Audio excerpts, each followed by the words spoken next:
All right, so good morning. I got some pretty cool products to show you today. Also, I have a mistake I made yesterday, and so we're gonna go through my language arts programs. I'm gonna explain to you the error, why I made that error, and one of them totally not my fault. Totally not my fault.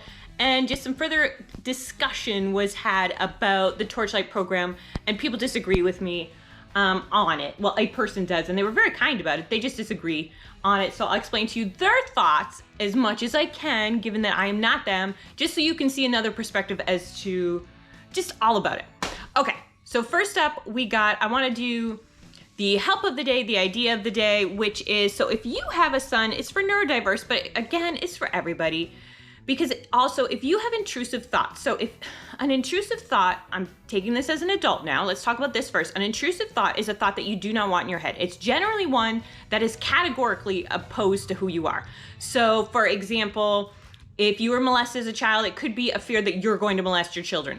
If you are a teacher, it could be a fear that you're going to harm your kids. If you're Christian, it could be a fear that you're gay. So I'm not judging anyone on their intrusive thoughts, but just know that they're very common. And so because you have 20,000 thoughts in your head a day, like just swimming around in your head, and the ones you notice are the ones that are so against who you are at your core, that those are the ones you notice. So it's kind of a kick in the pants.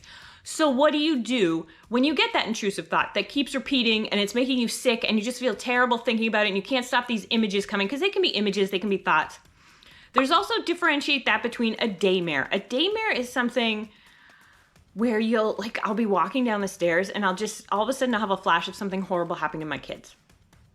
That's a daymare. So that's not really an intrusive thought, but they can be intrusive. It's anything you don't want in your head.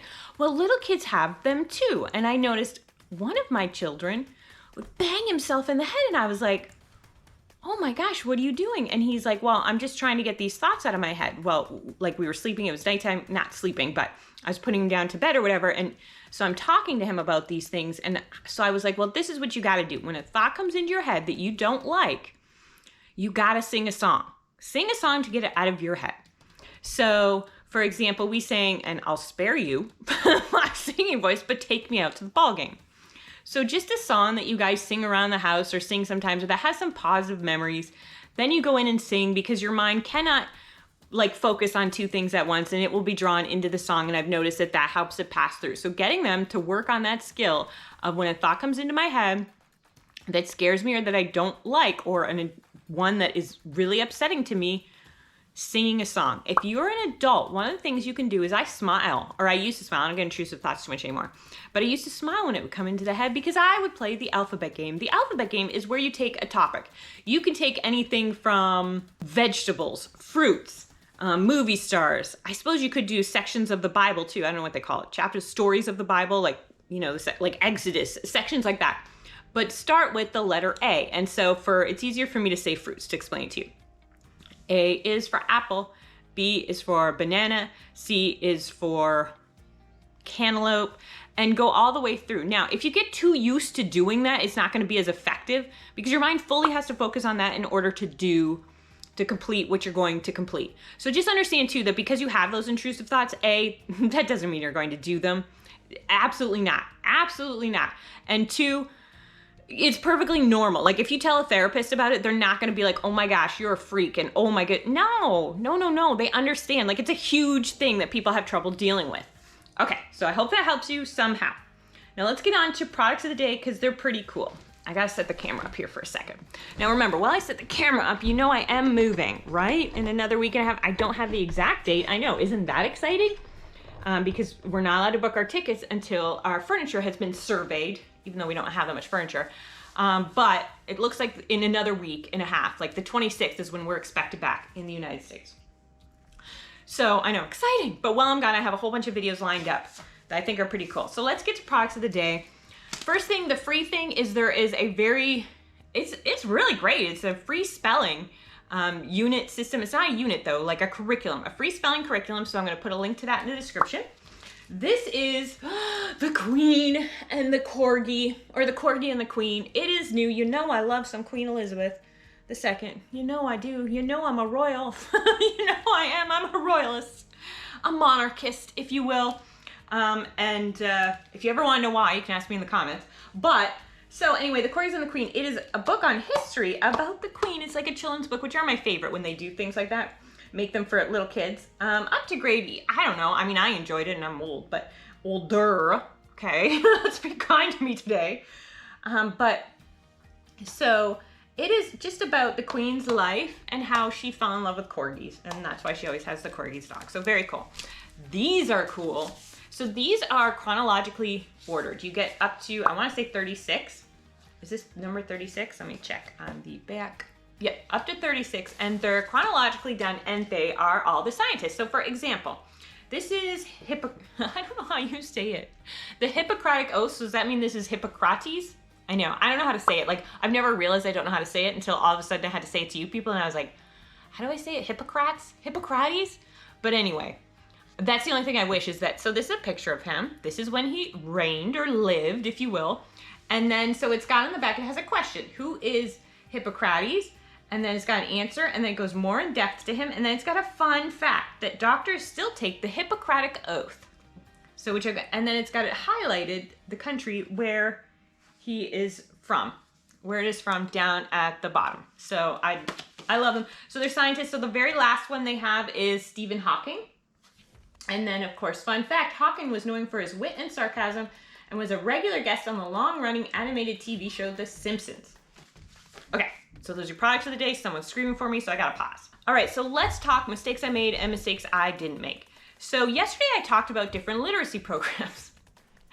And learning language arts through literature is one that I am using. I thought it was secular, and I went back on their website and I read through the first, I have all the sets, but I read through the first set again and was like, why am I, like someone was like, hey, this is Christian. And I was like, in my head, I was like, what? Like I went on their website, it does not have anything about God or Christianity or the Bible, like nothing. And I went through the first unit again, which the camera's sitting on. I went through it thoroughly and I was like, wait, what? It's like, and I don't care whether it's Christian or secular, but when I tell people something, I want to be like at least relatively accurate. And so I went through, and they're like, no, when you get into later books, they got Bible verses mixed in and things like that. So just so you're aware of that learning language arts through literature, I was wrong, it is not secular. Second mistake I made, and I'm having trouble choosing a literature program because I've gone through them all. So like 5 in a row, when you read through 5 in a row, not the before 5 in a row, the 5 in a row, you're gonna read their recommended book, which they have some great selections, like Alexander and the Very Bad, No Good, Horrible Day, or something like that. That used to be my favorite when I was a kid, and stuff like that. So you read through the book twice a week, and then it's got different questions and stuff that you do regarding it, okay? So that's another literacy program. Literacy programs, they can be all different types. They can have, you know, like some are good at, so yesterday I said Torchlight. Torchlight is secular, and yesterday I said that it is good that I liked it for vocab and I liked it for the creativity. Someone's like, oh, it's a whole comprehensive program that covers geography, covers history, covers science. I don't think it does. It covers stuff when you're reading the books. Like you'll read, they chose some of these mysteries in grade 1, for example, and the mystery, so you go to Ireland in one, you go to Venice in another. So it covers it in that sense, but I just don't think it's thorough enough for my liking that I would consider it an all-in-one program, especially because when you go on the website, they're like, you need to get the logic of English stuff, and you need to get a math curriculum, and here's an additional science curriculum for you that you need to purchase like outside of that program. Any program that's like $40 is not going to be a full comprehensive program generally. So I disagree with that, but someone else thinks it is a full and comprehensive program. And I can see why they think that, because it's sufficient depending on your level of what you want, right? Like, so yeah, for some people that's sufficient. Same with 5 in a row. It's kind of the same concept where you learn like applied mathematics and engineering and stuff like that through 5 in a row. Now, again, I would have said that it's secular because, again, reading through it 5 in a row, there's nothing Christian in it. Nothing Christian I could see. The exception is before 5 in a row, they added a bunch of, the before 5 in a row, they added a lot of, so before 5 in a row, which is what it's called, before you get to 5 in a row, they added a lot of, they added more Bible into it and stuff like that. But 5 in a row itself, I did not see any of that through it. But I called it a Christian program. They do have in the teacher's edition, there are additional places where if you want to add in hymns, if you want to add in Bible, you can. But reading through the curriculum stuff, I did not see anything that was overtly Christian. I don't know how to say it. That is Christian in it. That I didn't think so. And so to each his own. But anyway, they think it's 5 in a row was created in itself. You still need a math program, you still need a phonics program, but they think it's sufficient because you do learn a bunch of science concepts and stuff like that when you go through it, depending on what you choose. Social science is covered, depending on what activities you choose per week. You read the book 5 days in a row, and then you go through and you choose different activities based on your child. They give you 8 activities for a week, so you choose 4 or 5 of them to do. So go to a museum and look at STEAM trains, or like do more research about STEAM, about things that were powered by STEAM and stuff like that. So in that sense, yeah, it's a science thing. Then it also covers art because it's like, hey, let's look at these trees. But it's not extremely structured. If you were like, okay, today we're learning A, B, C, I guess, do you know what I'm saying? Like they dabble, I look at it as dabbling, but it's not. You go full into a subject. It's like little mini study units, but it's just not laid out like, we're studying geology week 1. Week 2, we are studying astronomy. Week 3, so it's not as laid out, I guess, or clear as I would like, but it's a literacy-led program.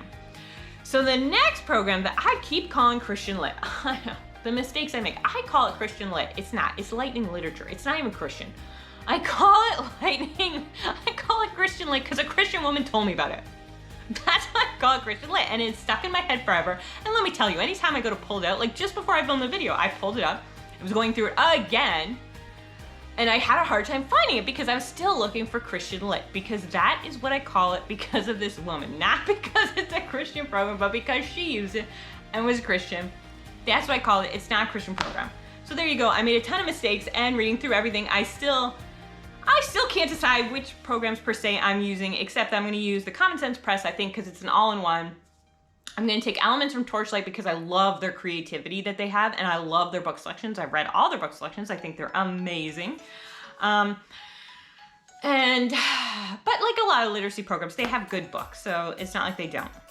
So there you go. I'm a little confused as to what I'm going to use, when I'm going to use it, how I'm going to use it, why I'm going to use it. Some of them I would think, like, honestly, 5 in a row, I think, or even, yeah, 5 in a row in Torchlight, just my personal opinion, I think would make an amazing summer kind of curriculum, because I'm big on learning through summer too. Like, it's not, I homeschool year round, but in summer we choose, like choosing a focus, like no-EO science maybe I'll do for that summer, right? And we'll do the physical unit, or we'll do the physical science unit, or whatever, or choosing some fun schooling books and doing child-led learning, stuff like that. So yeah, that's where I am with that. I haven't decided which to do or what to do when. I kind of have an idea. I know what I'm doing to teach them to read, which I've showed you in a lot of different videos, but I want a full comprehensive language arts program for at least one of my children. And that would be, I think, the learning language arts through literature. I'm gonna start, and we'll see, I don't know, we'll see how it goes. So another great, crazy, well-made video from me. But when I, what are you gonna do? What are you gonna do? What are you gonna do? All right, we'll talk to you later.